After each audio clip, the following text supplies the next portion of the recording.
আপোনালোকে নিশ্চয় আপোনালোকৰ জৰিয়তে বা অসমৰ ৰাইজে ইতিমধ্যে গম পাইছে যে অসমৰ বিভিন্ন অঞ্চলত আমাৰ ধৰ্মীয় সংখ্যালঘু মানুহখিনিক উচ্ছেদ তথা বাংলাদেশী নামত পুজবেক কৰা আমি দেখা পাইছোঁ। গতিকে আজি বিভিন্ন দল সংগঠনে ইয়াৰ প্ৰতিবাদ অব্যাহত ৰাখিছে।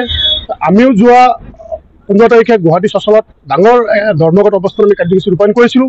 আৰু আজি দেখা পালোঁ যে গোৱালপাৰা জিলাৰ পাইকানত যিখিনি মানুহ উচ্ছেদ কৰা হৈছিল সেই মানুহখিনিয়ে তিৰপালৰ তলত বসবাস কৰি আছিল। আৰু সেই মানুহখিনিক আজি ৰাতিপুৱাৰ ভাগত আৰক্ষী প্ৰশাসনে গৈ পেলাই সেই মানুহখিনিক আকৌ তাৰ পৰা বিতৰণ কৰিবৰ কাৰণে চেষ্টা চলাইছিল।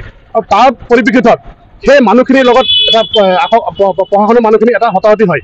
তাতে আমি দেখা পালোঁ যে কিছুমান 2-এজন মানুহক গুলীয়াই হত্যা কৰা হৈছে।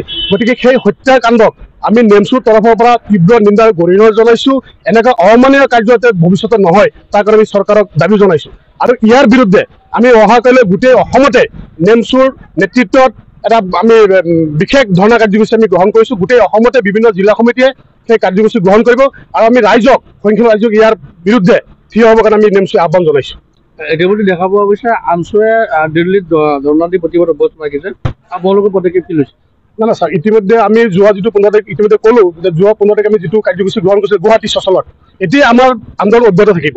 আমি যিকোনো মুহূৰ্তত যিকোনো সময়তে এই প্ৰতিবাদৰ উচ্ছেদৰ বিৰুদ্ধে আমি নেমচুৱে গণতান্ত্ৰিক হিচাপে আন্দোলন আমি ঘোষণা কৰিছোঁ। ইতিমধ্যে অহাকাইলৈও আছে।